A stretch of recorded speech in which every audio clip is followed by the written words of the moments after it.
যদি ফেব্রুয়ারির মধ্যে নির্বাচন না হয় এই সরকার তখন ক্ষমতায় থাকতে পারবে না, কারণ সেনাবাহিনী আর তাদেরকে পাহারা দিবে না। আজকে 1 বছর দেশ অনেক পিছিয়ে গেছে, যতদিন যাবে এইভাবে দেশ পিছিয়ে যাবে। সেনাবাহিনী তাদের কাজ বাদ দিয়ে, তাদের পেশাদারিত্ব বাদ দিয়ে পুলিশি কাজ সেনাবাহিনী করবে না, তাহলে নির্বাচন না হলে দেশের ভিতরে বিশৃঙ্খলা সৃষ্টি হবে। তার জন্য সম্পূর্ণ দায়ী থাকবে এই জামাত এবং তার সাথে যে দলগুলি আজকে মাঠে নেমে পানি ঘোলা করার চেষ্টা করছে, তারাই এর জন্য দায়ী থাকবে। শুধু বিএনপিকে প্রতিবন্ধ করতে হবে। বিএনপির বিরুদ্ধে মিথ্যা বানোয়ার কথা বলে এই সমাজের মানুষকে আজকে বিএনপির বিরুদ্ধে একটা অসত্য কথা বলে তারা মানুষকে বিভ্রান্ত করার চেষ্টা করছে। আমরা পরিষ্কার করে বলতে চাই, বিএনপি হঠাৎ করে ভেসে আসে নাই। আজকে বাংলাদেশে যে অবস্থা, যে উন্নয়ন, সবকিছু বলে শহীদ রাষ্ট্রপতি জিয়াউর রহমান শুরু করেছিলেন। পরবর্তী সময়ে দেশনেত্রী বেগম খালেদা জিয়া এই দেশটাকে সামনের দিকে এগিয়ে নিয়ে যাওয়ার চেষ্টা করেছিলেন, কিন্তু বিগত 15.5 বছর একটা দুর্বৃত্ত সরকার ক্ষমতায় এসে দেশটাকে পিছিয়ে দিয়েছে। আমাদের নেতা জনাব তারেক রহমান, উনি অত্যাচার নির্যাতিত হয়ে বিদেশে থাকার পরও বাংলাদেশের গণতান্ত্রিক প্রক্রিয়াকে ফিরিয়ে আনার জন্য প্রাণান্ত চেষ্টা করেছেন, যেটি বিভিন্ন রাজনৈতিক দলগুলো, ছাত্র সংগঠনের নেতাদের মাধ্যমে সেটা ইতিমধ্যে প্রকাশিত হয়েছে। আমরা বলতে চাই, বিএনপি দেশটাকে সামনের দিকে এগিয়ে নিতে চাই। আমাদের নেতা জনাব তারেক রহমান পরিষ্কার করে বলেছেন, আগামী দিনে বিএনপি রাষ্ট্রের ক্ষমতায় গেলে কি কি কাজ করবে।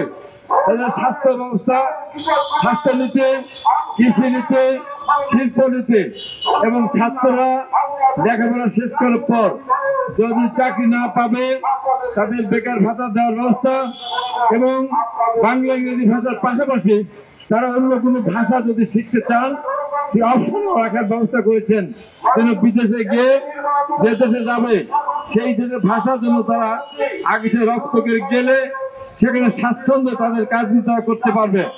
এই সমস্ত চিন্তা ভাবনা নিয়ে আমরা সামনের দিকে এগিয়ে যেতে চাই। আর এগুলি বাস্তবায়ন করতে হলে একটা নির্বাচন দরকার। একটা নির্বাচিত সরকার ছাড়া পৃথিবীর কোন দেশ বাংলাদেশে কোন ধরনের ইনভেস্ট করতে আসবে না। বাংলাদেশের সাথে পুরো দেশ সেই স্থায়ী বন্ধুত্ব স্থাপন করারও কোনো ধরনের চেষ্টা করবেন না। তাই নির্বাচনটা আগামী ফেব্রুয়ারিতে সরকার ঘোষিত যে নির্বাচন বা নির্বাচন কমিশন ঘোষিত যে তারিখ, সেই তারিখের মধ্যেই একটা নির্বাচন হতে হবে। নির্বাচনী বাংলাদেশকে একটি স্থির অবস্থায় ফিরিয়ে আনতে পারে, দেশকে সামনের দিকে এগিয়ে নিতে পারে। আজকে সেই নির্বাচন নিয়ে বিশেষ কয়েকটি দল পেঁয়াজকে সামনে নিয়ে এসে তারা অস্থিতিশীল অবস্থা সৃষ্টি করতে চাচ্ছে। তারা ইতিমধ্যে বুঝে ফেলেছে, যদি আগের পদ্ধতি নির্বাচন হয়, যেটা ভারতে হয়, পাকিস্তানের আশপাশ দেশগুলিতে হয়, সেইভাবে যদি নির্বাচন হয় তাহলে তারা খুব অল্প সংখ্যক আসন পাবে। তাই তারা মনে করেছে পেয়ার সিস্টেম হলে তাদের অনেক জায়গায় ভোট আছে, যে ভোট দিয়ে তারা সরাসরি স্থানীয় ভাবে তারা সংসদ সদস্য হতে পারবেন না। সেই কারণে তারা পেয়ার সিস্টেম নিয়ে তারা আজকে মাঠ ঘোলা করার চেষ্টা করছে, নির্বাচন পিছানোর চেষ্টা করছে, দেশের ভিতরে বিশৃঙ্খলা সৃষ্টি করার চেষ্টা করছে। আমরা পরিষ্কার করে বলে দিতে চাই, এই সমস্ত বিশৃঙ্খলা সৃষ্টি করার মধ্য দিয়ে যদি ফেব্রুয়ারির মধ্যে নির্বাচন না হয় এই সরকার তখন ক্ষমতায় থাকতে পারবে না, কারণ সেনাবাহিনী আর তাদেরকে পাহারা দিবে না। আজকে 1 বছর দেশ অনেক পিছিয়ে গেছে, যতদিন যাবে এইভাবে দেশ পিছিয়ে যাবে। সেনাবাহিনী তাদের কাজ বাদ দিয়ে, তাদের পেশাদারিত্ব বাদ দিয়ে পুলিশি কাজ সেনাবাহিনী করবে না, তাহলে নির্বাচন না হলে দেশের ভিতরে বিশৃঙ্খলা সৃষ্টি হবে। তার জন্য সম্পূর্ণ দায়ী থাকবে এই জামাত এবং তার সাথে যে দলগুলি আজকে মাঠে নেমে পানি ঘোলা করার চেষ্টা করছে, তারাই এর জন্য দায়ী থাকবে। আমি কথা না বাড়িয়ে বলতে চাই, আমাদের কর্ম আছে। আমাদের নেতা শহীদ রাষ্ট্রপতি জিয়াউর রহমান মহান স্বাধীনতার ঘোষণা দিয়ে যুদ্ধ করেছেন, সেক্টর কমান্ডার হয়েছেন, বীরত্ব উপাধি পেয়েছেন, দেশটাকে সামনের দিকে এগিয়ে নিয়ে একটি খাদ্য ঘাটতি দেশকে খাদ্য রপ্তানির দেশে উন্নত করেছিলেন। আজকে 1 কোটির উপর মানুষ বিদেশে থাকে, সেটা শহীদ রাষ্ট্রপতি জিয়াউর রহমানের অবদান।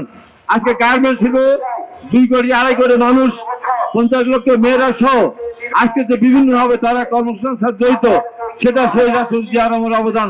আমাদের নেত্রী দেশনেত্রী বেগম খালেদা জিয়া এই দেশে মেয়েদের শিক্ষার জন্য শিক্ষা অবধি চালু করেছিলেন, মেয়েদের অবধি শিক্ষা ব্যবস্থা চালু করেছিলেন।